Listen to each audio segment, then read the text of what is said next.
जय हिंद। आप सभी का बहुत बहुत वेलकम है आपके अपने YouTube channel Sonu sir classes में। आज के सेशन में हम लोग बात करने वाले हैं यूपी पॉलिटेक्निक एंट्रेंस एग्जामिनेशन 2023 के करेक्शन के बारे में।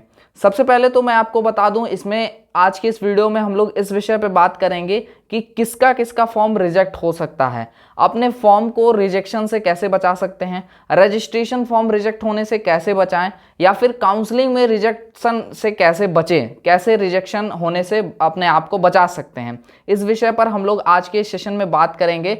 साथ ही में और भी कुछ अपडेट जो आपके इस ऑफिशियल वेबसाइट पे किया गया है जीकप के, उसके विषय में भी हम लोग बात करेंगे। साथ ही में आपको admit card date and examination date के बारे में भी इस वीडियो में इंफॉर्मेशन मिल जाएगी। तो चलिए वीडियो को स्टार्ट करते हैं विदाउट वेस्टिंग आवर टाइम। तो यहाँ पे अपनी स्क्रीन पे आप सभी देख पा रहे होंगे, ये जो वेबसाइट है ये आपकी जीकप की ऑफिशियल वेबसाइट है, या फिर यूं कह सकते हैं ये joint entrance examination council of Uttar Pradesh है, जो कि आपके एंट्रेंस एग्जाम को कंडक्ट कराती है। आपके फॉर्म वगैरह का और काउंसलिंग का सारा काम जो है वो जीकप के अंतर्गत ही होता है। ठीक है, तो ये वेबसाइट है। अब यहाँ पे देखिए आपको एक अपडेट किया गया किसके रिगार्डिंग, करेक्शन के रिगार्डिंग। ठीक है, तो यहाँ पे करेक्शन क्या है, करेक्शन यूं है कि यहाँ पे सबसे पहले तो आपका इंपॉर्टेंट नोटिस सभी स्टूडेंट के लिए दिया गया है। देखिए यहाँ पे पब्लिकली ये नोटिस दिया गया है, इसलिए ये सभी स्टूडेंट के लिए है, चाहे आपके फॉर्म में कोई करेक्शन है या नहीं है। तो सबसे पहले ये आप देख लीजिए क्या इस इंपॉर्टेंट नोटिस में बताया जा रहा है। इसमें बताया जा रहा है candidate who have not selected their home district as the first option for the examination centre, then the interested candidates can choose their home district as the exam centre as first preferential choice. ठीक है, अब यहाँ पे ध्यान दीजिए क्या कहना चाह रहा है इसमें जीकप ये कह रहा है कि कुछ डिस्ट्रिक्ट जो है फॉर्म भरते टाइम एग्जाम सेंटर के तौर पे सिलेक्ट नहीं हो पा रहे थे, या एग्जाम सेंटर चूज करते टाइम आपने अपना डिस्ट्रिक्ट यानी जहां आपका घर है, जिस समय आप इस समय जिस जगह पे आप रह रहे हैं वो डिस्ट्रिक्ट अगर आपने चूज नहीं किया है तो अभी आपके पास एक मौका है, ठीक है, इसको लेकर के कि आप अपना एग्जामिनेशन सेंटर जो है वो चूज कर सकते हैं। ठीक है, तो यहाँ पे आपके पास एक चांस है कि आप यहाँ पे एग्जामिनेशन सेंटर अपना होम डिस्ट्रिक्ट यानी कि जहां आप इस समय मौजूद हैं, जहां पे आप घर से कुछ दूर ही जाकर के एग्जाम दे सकते हैं, वो चूज कर सकते हैं। ठीक है, और ये सॉफ्टवेयर में कुछ दिक्कत भी थी कि कुछ डिस्ट्रिक्ट शो नहीं हो रहे थे, तो हो सकता है कि वो अब अपडेट कर दिया गया हो। तो अगर अपडेट कर दिया गया है तो आपको उसमें भी जो है अब आसानी हो जाएगा डिस्ट्रिक्ट को चूज करने में। ठीक है, तो ये आपको सबसे पहले क्या करना है, चेक कर लेना है, जाकर के अपडेट कर देना है। करेक्शन में सबसे पहला करेक्शन तो यहाँ पे यही है। ठीक है, दूसरी बात, जो आपके करेक्शन के लिए लिंक है वो यहाँ पे अवेलेबल करा दिया गया है। करेक्शन के लिए दो अलग अलग लिंक जनरेट किए गए हैं। एक करेक्शन की जो लिंक है वो पहली लिंक यहाँ पे सिर्फ पॉलिटेक्निक के स्टूडेंट्स के लिए है। पॉलिटेक्निक बोले तो ग्रुप ए से लेकर के ग्रुप ई और अन्य जितने भी ग्रुप के फॉर्म भरे गए हैं वो यहाँ पे आपके जो है पॉलिटेक्निक के ग्रुप के जो है यहाँ पे आप करेक्शन कर पाओगे। इसके अलावा आपका एक अलग यहाँ पे ब्रांच है post diploma in industrial safety. इस ब्रांच का अगर कोई स्टूडेंट है तो उसको जो है इस लिंक पर क्लिक करके अपने फॉर्म में करेक्शन करना हो गया। तो ये तो हो गया आपका क्या कि आपके फॉर्म में जो है वो करेक्शन किस हिसाब से कर सकते हैं, किस लिंक के हेल्प से कर सकते हैं। ठीक है, करेक्शन में क्या क्या हो सकता है करेक्शन, इसके विषय में चलिए आगे बात करते हैं। और अगर वो करेक्शन आप नहीं करते हैं तो फॉर्म आपका रिजेक्ट हो सकता है। क्या क्या चीज़ों का ध्यान रखना है फॉर्म में लॉगिन करके, वो सारी चीज़ें हम लोग इसमें बात करेंगे। सबसे पहले तो देखिए ये एक नोटिफिकेशन है जो कि UP polytechnic entrance examination council की तरफ से है। ठीक है, इसमें जो आपका डेट दिया गया है एग्जामिनेशन फॉर्म में करेक्शन के लिए वो 21 जून से लेकर के 27 जून 2023 तक का समय दिया गया है। तो आप लोग सभी जो भी स्टूडेंट अगर उनके में कोई करेक्शन है उनकी जानकारी में या नहीं है, दोनों ही केस में एक बार लॉगिन करके आप जरूर देख लीजिएगा। ठीक है, तो यहाँ पे 21 से लेकर के 27 जून के बीच में आपको लॉगिन करके चेक कर लेना है। देखिए फोटो और साइन अगर रिजेक्ट है, ठीक है, बात को सुनिएगा, अगर फोटो और साइन अगर रिजेक्ट है तो आपका फॉर्म जो है यहीं से मतलब अभी से ही रिजेक्ट हो जाएगा, ठीक है, और आप आगे एग्जामिनेशन नहीं दे पाओगे, यानी एडमिट कार्ड ही आपका जनरेट नहीं होगा। तो ये अभी के लिए रिजेक्शन है उन बच्चों के लिए जिनका फोटो और साइन रिजेक्ट हो रहा है, ठीक है। तो फोटो और अगर साइन रिजेक्ट है तो आप उसको इंस्टेंटली अपलोड कर दीजिए, दूसरा कोई फोटो और साइन, ठीक है, और जो है उसको उसके जो भी साइन आपको वहां पे मेंशन, जो भी आपका साइज मेंशन है उसका फोटो का और सिग्नेचर का, उस साइज में उसको अपलोड करिए, ठीक है, ध्यान से देख के समझ के, ठीक है। तो ये सारी चीजें हैं। साथ ही अगर कोई आपको दिक्कत आ रही है करेक्शन करने में तो आप हमारे व्हाट्सएप नंबर 9076929784 पर भी मैसेज कर सकते हैं, ठीक है, आपकी निश्चित तौर पे मदद की जाएगी पर्सनली, ठीक है। तो ये काम सबसे पहले आपको कर लेना है, क्योंकि अगर यहां से रिजेक्शन हुआ तो इसका रिजेक्शन का मतलब यह है कि आपका एडमिट कार्ड ही जनरेट नहीं होगा। तो ये सबसे बड़ी दिक्कत यहां पे आपको हो सकती है।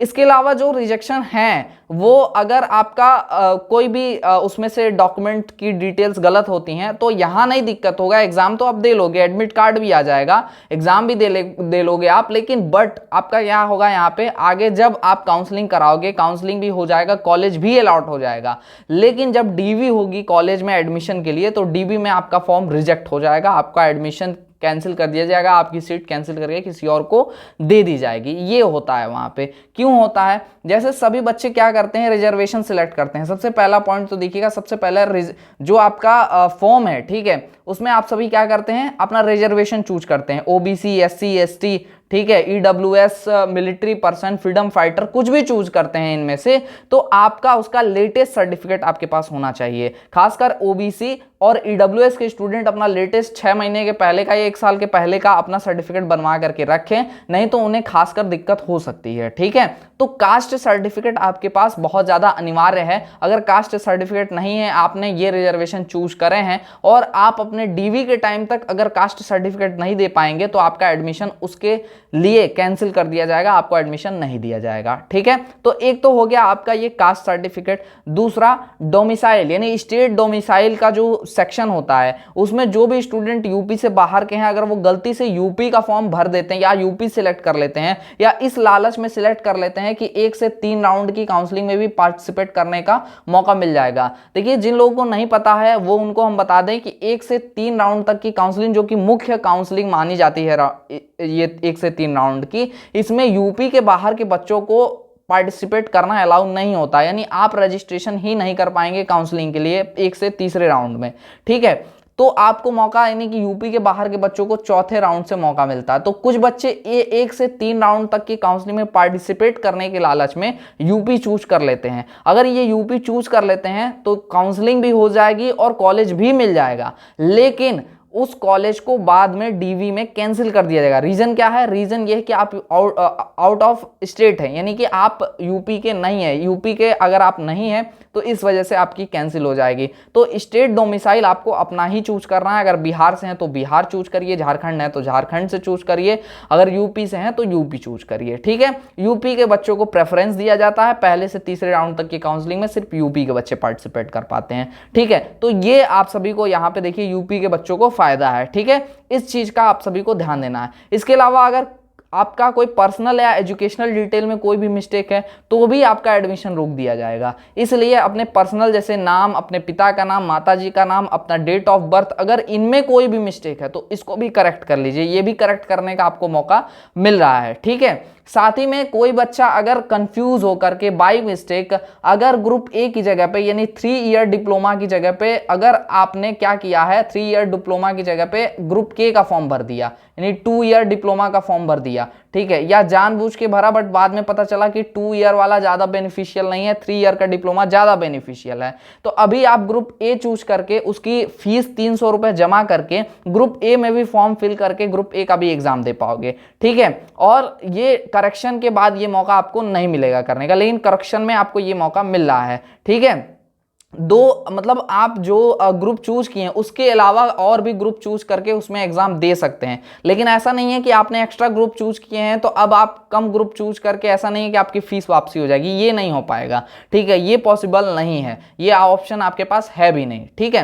तो तो इस चीज का आपको ध्यान रखना है इन सभी करेक्शन में। अगर ऐसा कोई भी आपके साथ सिचुएशन बन रहा है, इनमें से जितने भी मैंने कंडीशन बताए हैं आपको, तो उसको आप सही कर लीजिएगा, ठीक है। अपना हाई स्कूल यानी 10th वगैरह का जो भी आपने डिटेल्स दे रखा है 10th 12th का, वो भी आप करेक्ट डिटेल भरिएगा, नहीं तो उसकी वजह से भी रिजेक्शन आपका हो सकता है। हालांकि कास्ट सर्टिफिकेट और डोमिसाइल सर्टिफिकेट ये मेन रीजन होते हैं आपके रिजेक्शन का। नाम में और डेट ऑफ बर्थ में आपकी कोई भी मिस्टेक नहीं होना चाहिए, तो इन सभी बातों का आपको ध्यान रखना है। इसके अलावा चलिए और कुछ इंस्ट्रक्शन आपका जब आप लॉग इन करेंगे अपने डैशबोर्ड में, तो आपको कुछ इस तरह का रजिस्ट्रेशन करेक्शन जो है आपको कुछ करके एक मैसेज मिलेगा। इसमें भी कुछ इंस्ट्रक्शंस आपको मिलेंगे। क्या इंस्ट्रक्शन है ये देखिएगा। इसमें सबसे पहला इंस्ट्रक्शन में सबसे पहला पॉइंट दिया गया है कि correction in the application form is allowed only once, मतलब कि आप सिर्फ एक बार करेक्शन कर सकते हो। कहीं बाय द वे करेक्शन करते हुए अगर गलती हो गई तो दोबारा करेक्ट नहीं कर पाओगे आप लोग। तो इस बात का खास ध्यान रखिएगा कि जब भी आप फाइनल सबमिट करिएगा उससे पहले प्रीव्यू लेकर के एक एक चीज डिटेल सही से देख लीजिएगा, क्योंकि बहुत बार ऐसा गलती होती है कि हम कुछ सही करने जा रहे हो और उसके बजाय हमारी गलती हो जाती है। तो ये नहीं होना चाहिए, अगर ये होगा तो आपके साथ बहुत ज्यादा गलत हो जाएगा, ठीक है। चलिए सेकंड पॉइंट देखिएगा, कह रहा है initially all the changes made by you will be saved temporarily. अगर आप शुरुआत में ही जो चेंजेस करेंगे, ठीक है, वो टेम्पररी होगा, यानी कि वो परमानेंट चेंजेस नहीं होंगे। मतलब टेम्पररी कहने का मतलब है जब तक करेक्शन चल रहा है तब तक दिखाएगा, और जैसे ही करेक्शन डेट ओवर होगा वो पुराने वाले पे आपका शिफ्ट हो जाएगा, ठीक है। तो उसको परमानेंटली कैसे सबमिट करना है ये आगे बताया जा रहा है इसमें। ये देखिए थर्ड पॉइंट क्या बता रहा है, to save the changes permanently you will have to pay the adjustment fee if applicable. देखिए अगर आपको उसको परमानेंटली सही करना है चेंजेस को, तो आपको कुछ एप्लीकेबल फीस जो है यहाँ पे देनी पड़ेगी, जो भी उसके लिए लगता होगा। अब किस चीज के लिए फीस लगेगी और किस चीज के लिए नहीं लगेगी ये भी सुन लीजिए, ठीक है। And click save the changes finally button shown below after finalising your required changes, ठीक है। अभी देखिए क्या है यहाँ पे कि जैसे आपने ग्रुप के में फॉर्म भरा है और ग्रुप ए में फॉर्म भर रहे हो, यानी दो ग्रुप का फॉर्म भर रहे हो, तो यहां पे आपको फीस लगेगी। यानी कि ग्रुप अगर आप बढ़वाएंगे, ठीक है, ग्रुप बढ़वाएंगे, जैसे एक के बजाय 2 या 3 ग्रुप में फॉर्म भरेंगे तो आपको चार्जेस लगेंगे, अन्यथा कोई चार्जेस आपका नहीं लगेगा, ठीक है। इसीलिए यहां पे एक शब्द यूज किया है इफ एप्लीकेबल, ठीक है। चलिए चौथा पॉइंट क्या कह रहा है, अगर जैसे मान लो कोई बच्चा ग्रुप चूज कर रहा है, ग्रुप के या ग्रुप ए में फॉर्म भरा था, ग्रुप के का भी फॉर्म वो भर रहा है, दोनों फॉर्म भर रहा है, तो सभी रिक्वायर्ड चेंजेस करने के बाद save the changes finally button पे क्लिक करके, और उसके बाद यहाँ पे various section before adjustment fee payment if applicable and pressing the button save the changes finally, ठीक है। तो आपको क्या करना पड़ेगा, सेव द चेंजेस, हाँ, तो यहां पे क्या करना पड़ेगा आपको कि फीस पेमेंट करने के बाद आपको save the changes finally button पे क्लिक करना होगा, और तभी जाकर के आपका फाइनली जो है वो सारे डिटेल जो आप अपडेट कर रहे हो वो आपका अपडेट होगा, यानी ग्रुप जो भी आप एक्स्ट्रा सिलेक्ट कर रहे हो वो सिलेक्ट होगा, ठीक है। अगर आप कोई और करेक्शन कर रहे हो तो उस केस में सिर्फ सेव द चेंजेस फाइनली आपका लास्ट में डायरेक्टली आ जाएगा, आपको फीस पेमेंट करने का ऑप्शन नहीं आएगा, ठीक है। चलिए छठवां पॉइंट देखिएगा, इंपॉर्टेंट नोट दिया हुआ है, candidate who have not selected their home district as the first option for the examination centre then the interested candidates can choose their home district as the exam centre as first preferential choice, ठीक है।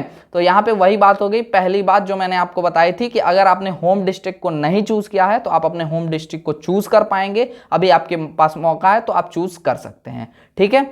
तो ये पूरी information थी आपकी correction के बारे में। इसके अलावा अगर हम बात करें एडमिट कार्ड आपका कब तक जनरेट हो जाएगा, तो देखिए आपका करेक्शन होना है वो 27 जून 2023 तक हो रहा है, ठीक है। इसके बाद आपके रोल नंबर और एग्जाम सेंटर अलॉटमेंट का काम चलेगा, जो कि लगभग 8 से 9 जुलाई तक चलेगा। 8 से 9 जुलाई तक आपका क्या चलेगा, 8 से 9 जुलाई तक आपका यहाँ पे आपके एग्जाम सेंटर और रोल नंबर का अलॉटमेंट का जो है टाइमिंग है। इसके अलावा 2 से 3 दिन में आपका क्या हो पाएगा, यहाँ पे एडमिट कार्ड रिलीज हो जाएगा, ठीक है। एडमिट कार्ड आपका रिलीज हो जाएगा। एडमिट कार्ड रिलीज की अगर हम बात करें तो लगभग आपका 12 से 13 जुलाई, 12 और 13 जुलाई को आपका क्या होगा, एडमिट कार्ड रिलीज हो जाएगा। और 12 और 13 को एडमिट कार्ड अगर रिलीज हो जाता है तो ठीक इससे 7 दिन बाद यानी 1 हफ्ते बाद आपका एग्जामिनेशन हो जाएगा, यानी 3rd week of July. 3rd week of July में आपका क्या हो जाएगा, एग्जाम हो जाएगा। ठीक है, 3rd वीक ऑफ जुलाई में आपका क्या हो जाएगा, एग्जाम हो जाएगा। तो यहाँ पे ये कुछ इंपॉर्टेंट डेट्स हैं जो कि आपके आगे रहने वाले हैं और इन्हीं डेट्स में आपके आगे के सारे कार्यक्रम होंगे। अगर कोई चेंजेस नहीं होता है, सारी चीजें ठीक रही तो, अगर एजेंसी अलॉट हो चुकी है एग्जामिनेशन के लिए तो, ठीक है, नहीं तो अन्यथा की केस में कोई भी अपडेट होती है तो उसकी जानकारी सबसे पहले आप तक पहुंच जाएगी। इसके लिए चाहिए कि चैनल को आप सब्सक्राइब करके रखें और नोटिफिकेशन बेल को हिट करके उसको ऑल पे सिलेक्ट कर लें। साथ में टेलीग्राम ग्रुप भी आप ज्वाइन कर लीजिए। अगर आपकी कोई पर्सनल क्वेरी है तो आप कमेंट सेक्शन में कमेंट कर सकते हैं, वहां पे आपको आंसर जरूर मिल जाएगा, या फिर आप हमको पर्सनल मैसेज भी कर सकते हैं हमारे व्हाट्सएप नंबर पे 9076929784 पे। तो आज के सेशन में बस इतना ही, मिलेंगे किसी अन्य वीडियो लाइव सेशन के साथ। तब तक के लिए जय हिंद, वंदे मातरम। आप सभी स्वस्थ रहें, मस्त रहें।